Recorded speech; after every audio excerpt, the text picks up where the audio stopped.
everybody, it's Mr. Wagstaff. Crazy stuff to talk about today. So we've been talking about World War II. The last couple of days we've been talking about was like Hitler's wrecking shop in Europe because he is. England's holding on by a thread. So today, while we start talking about how the tide's going to slowly start changing in World War II, I want to change gears a little bit today and talk about the Holocaust. I know it seems random, but the Holocaust actually takes place in the background of World War II. We know World War II and the Holocaust where he killed 13 million innocent people, like his own people, 6 million of which were Jews. I think a lot of people associate that with World War II, and rightfully so, because it happened as one of the great learning experiences we as a human civilization have had, that these things can happen.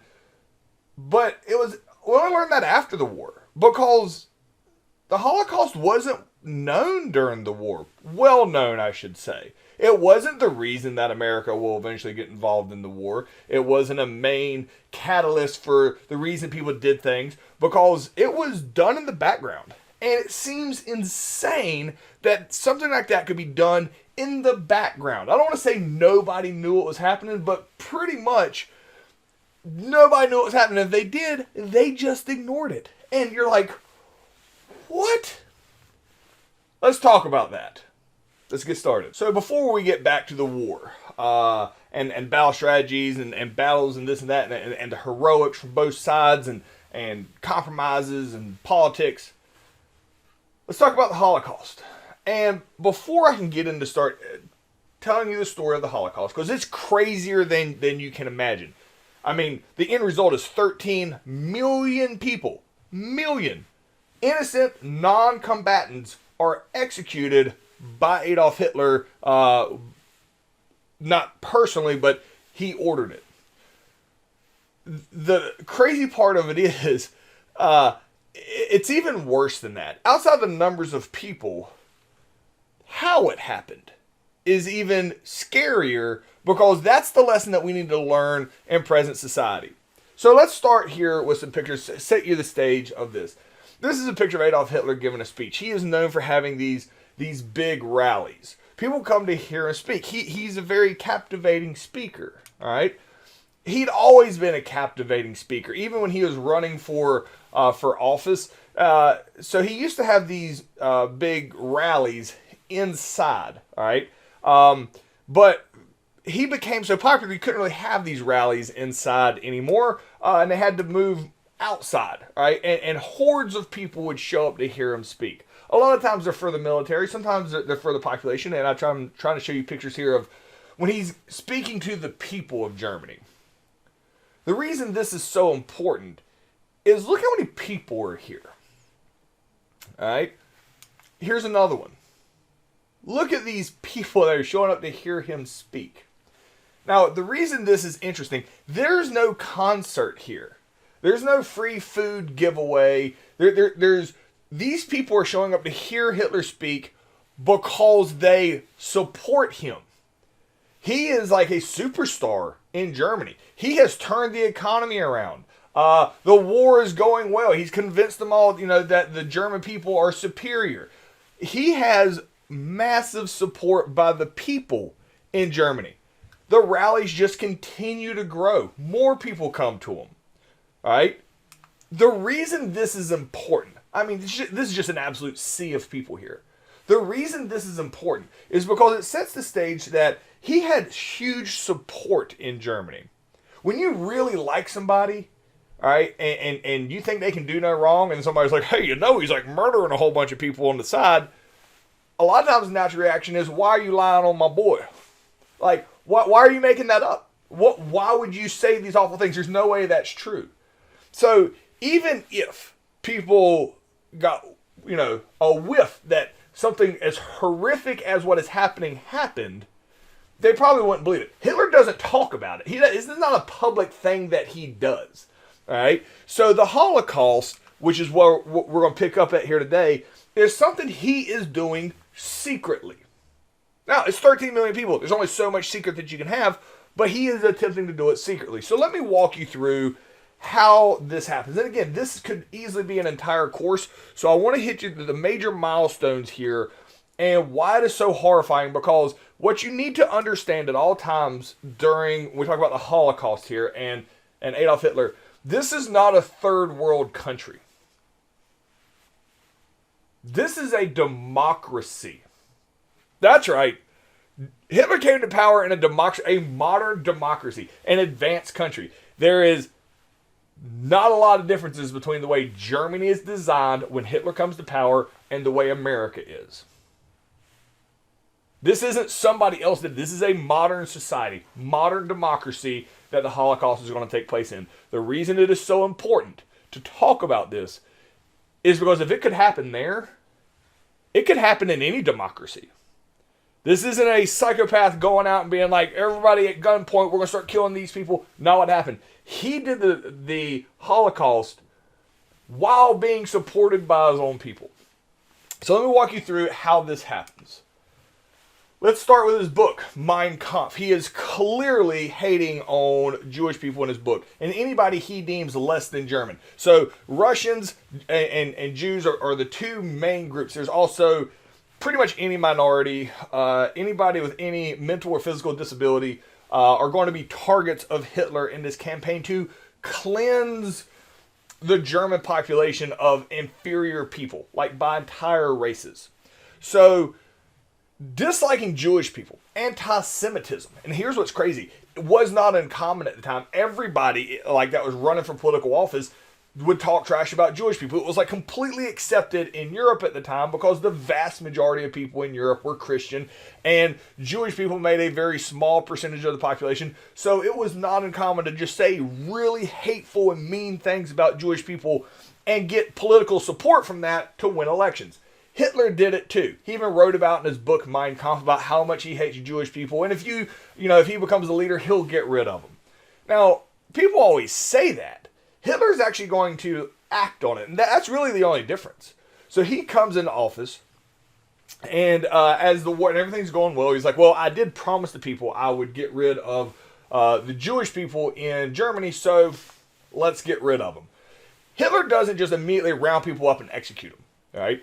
It is a process to get to that, all right? Hitler decides, all right, guys, so all the Jewish people here in Germany, you guys go ahead and leave. You're not welcome here anymore. Bye. And the Jewish people in Germany, keep in mind, they're used to being hated on. This is not new to be discriminated against if you are a Jewish person in Europe at the time. They're like, nah, we live here. We'll just deal with it. And Hitler's like, no, I don't think you understand. I need you guys to leave Germany. And they're like, no. He tries by taking their citizenship away, giving them less rights. He literally stripped citizenship of the Jewish people, and they're like, yeah, this isn't cool, but, I'm not super motivated to leave. This leads to his first organized attack on Jewish people, and it's called Kristallnacht.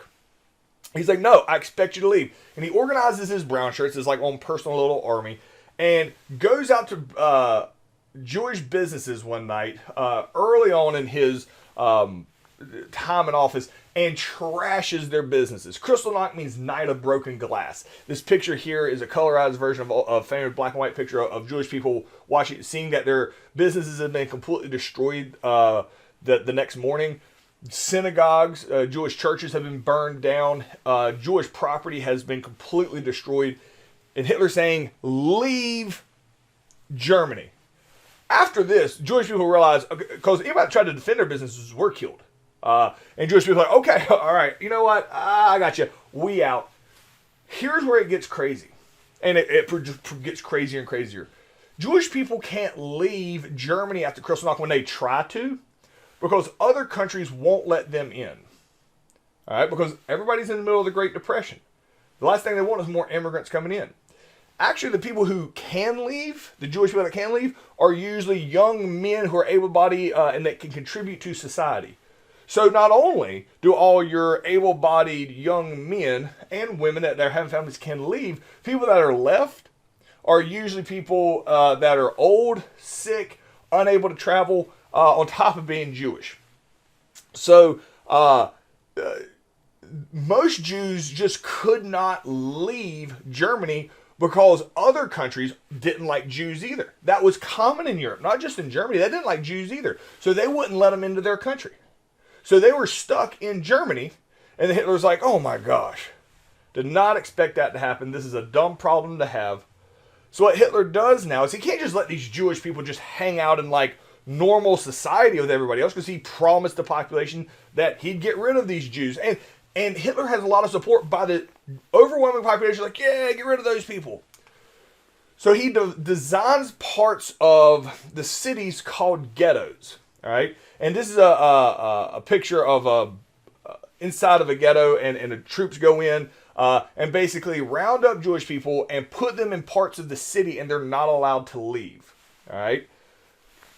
Now, here's the problem. Hitler has a lot more Jewish people than he was expecting. He thought it'd be at about 2% of the population. It grows to almost 4% of the population. There's almost twice as many Jewish people in Germany than he expected. And the reason is because when Hitler took over Austria, he took over Poland, he took over Czechoslovakia, those countries actually had more Jews in their population than Germany did. So as he takes over these other countries, the Jewish population grows, on top of, again, other people he doesn't like. So he starts trying to confine them into these ghettos, but it's really, the war starting, it's really expensive.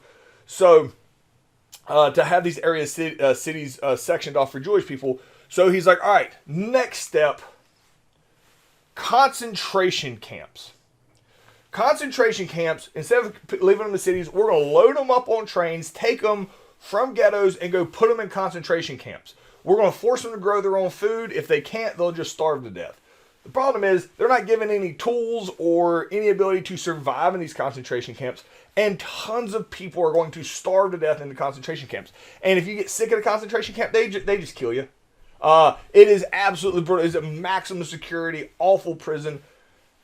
This is actually where it starts getting weird to the people that are in Hitler's circle. They're in the middle of World War II.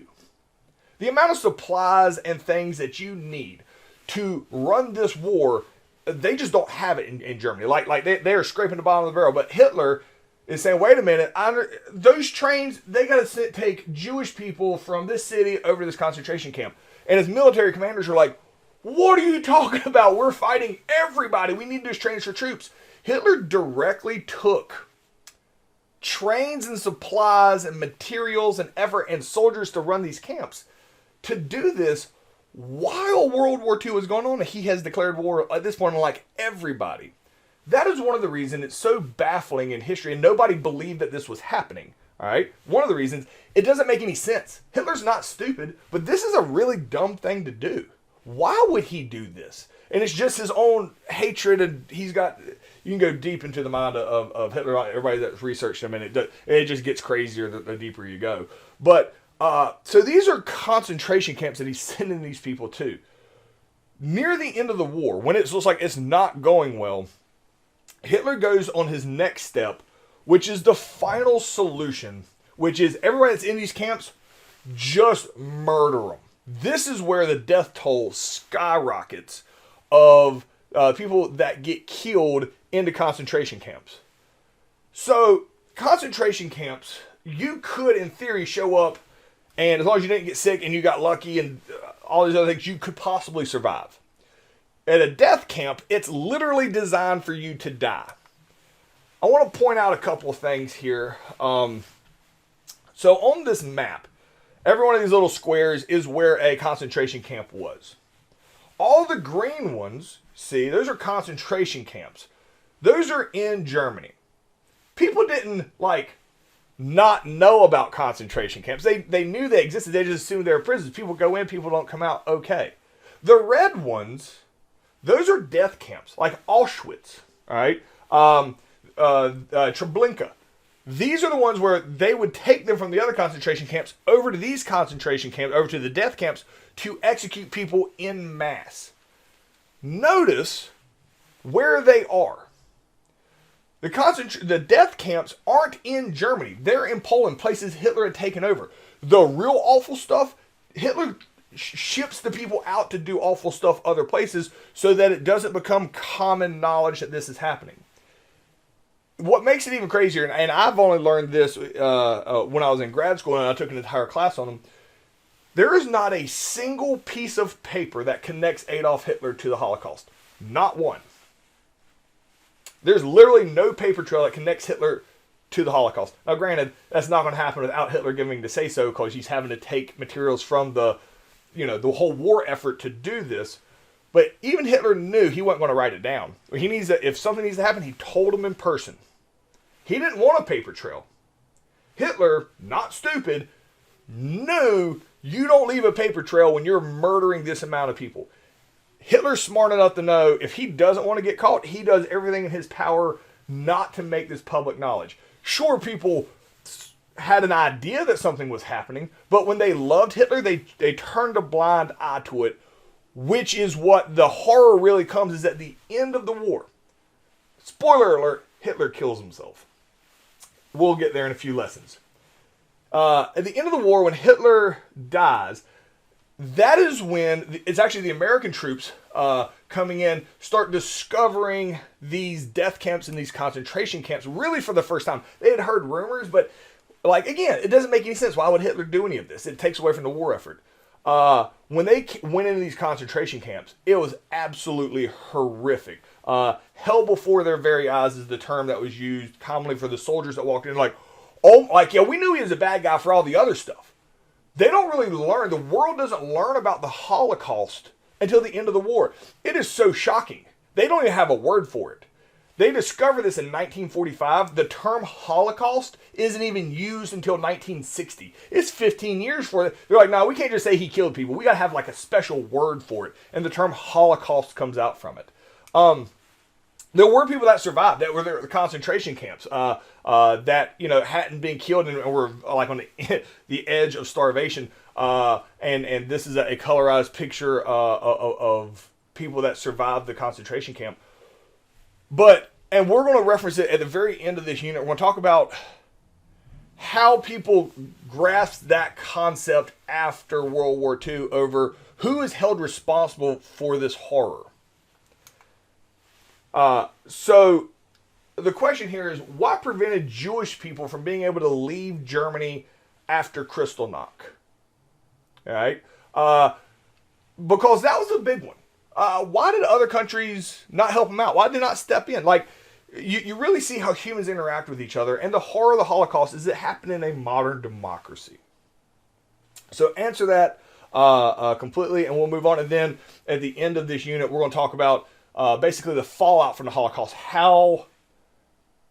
Who's held responsible for it? Because Hitler had killed himself by the time the rest of the world realized what had happened. And so it really plays no bearing on the decisions that get made in World War II, because people, meaning the countries that are fighting against Germany, didn't even know what was happening. The people in Germany just aggressively didn't just refuse to acknowledge that he would ever do anything that bad because they liked him. And we'll talk about their reaction, which ends up being vicious. The German people, I'm going to give you a spoiler here. Nobody is more disgusted by the Holocaust than the German people themselves, who realize they allowed it to happen. That they fell for this dude hook, line, and sinker, and they absolutely take responsibility for it. And we'll talk about that again at the end of this unit. So all of this is taking place in the background while Hitler is Battle of Britain and dropping hammers, bombs more or less, on London at the Battle of Britain, trying to take over all of Europe. Now, Hitler knows while that is happening, that he is attacking England, trying to get them to fall, that the only real country that can stand up to him and hurt him is going to be America. So what Hitler decides to do is he teams up. All right, it's called the Tripartite Pact. Tri means three. He teams up with Japan. Now, with Japan? Yeah, so Japan is really, really far away from Germany. Why would he team up with them? Well, so everything on the map here that's red is going to be where Hitler basically takes over or has control, and Japan over here. Because America is on the other side of the world. By Hitler teaming up with Japan, it's obvious that if Hitler decides, or if America decides to attack Hitler, then America also has to fight Japan. And we're going to talk a lot about Japan in a future lesson because they're getting very strong at this point as well. It's a whole nother story. Just go with me. Japan is really strong here, and we'll dedicate some time to talk about that too. We'll kind of jump around here.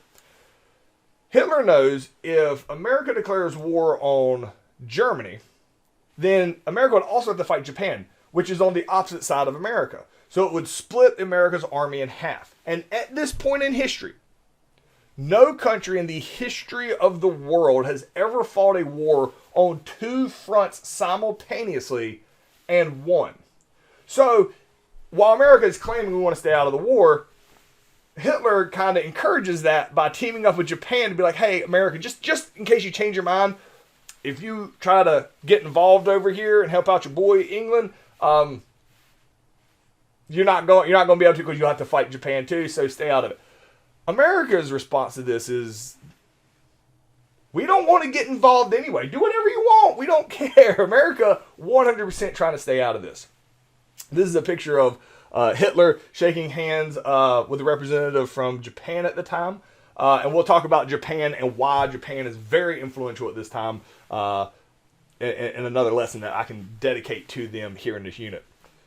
Hitler and Mussolini are already BFFs. Hitler thinks he's learning from Mussolini. Mussolini just really wants to be close to Hitler because Mussolini's full of crap. And even Hitler hadn't figured it out yet. Hitler's noticing some things that are concerning to him about why is Mussolini not stronger than he claims to be. But Mussolini and Hitler and then Japan, that's the Tripartite Pact. So it's Italy, Japan, Germany are the three that join up together and basically agree to be all on the same team. Russia, not part of the Tripartite Pact, all right?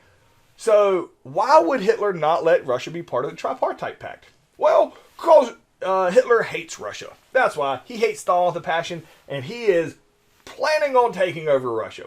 He has the non-aggression pact with Russia, which says we won't attack each other.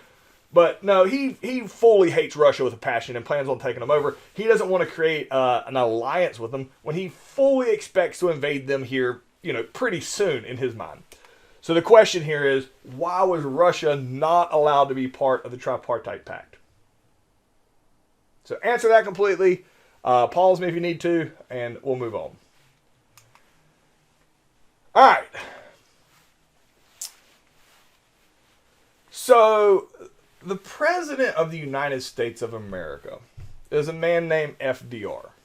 Franklin Delano Roosevelt is the President of the United States. He's kind of helped America get through the Great Depression. He sees this junk is getting wild, all right, over here in Europe. The American population wants to completely stay out of it. FDR realizes if we don't, do something, that problem is going to eventually come here to America. But America don't want to have anything to do with it. So much so that America has passed these laws called the Neutrality Acts, which prevent America from even helping out a country that is at war. FDR is very concerned about this. He knows that Hitler is never going to stop. It's eventually going to come to our doorstep. And if America waits too long to get involved in this war, we're not going to have any allies left. Because the last ally really that America has, especially in Europe, is England. And they're getting bombed. England's begging us to help out. The American people are like, absolutely not.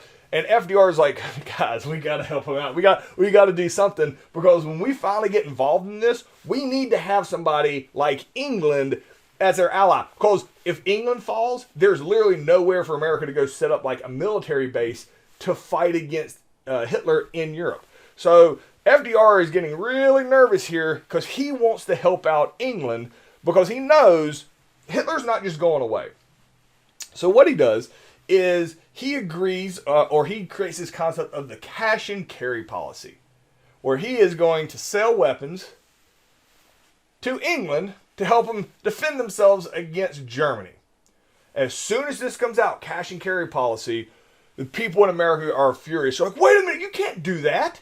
You can't do that. That's against the rules. The entire rule, the entire expectations here, all right, is you can't help out a country that's at war. You can't give them weapons. You can't. That's the Neutrality Act, FDR. You can't do that. FDR says, no. The rule says you can't give a country that's at war weapons. Doesn't say you can't sell it to them. So FDR looks at England and is like, hey, let's sell you some weapons, cash and carry policy. England's like, hey, we really appreciate that and all. We ain't got no money. I don't know what you want us to do. And FDR's like, dude, just come on over here with a boat that's empty.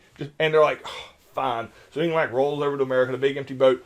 FDR fills up their boat with all the weapons they want and then charges them $20 for it. I'm making that number up. But charges them like next to nothing for it. All right? Because technically they're buying the weapons from us.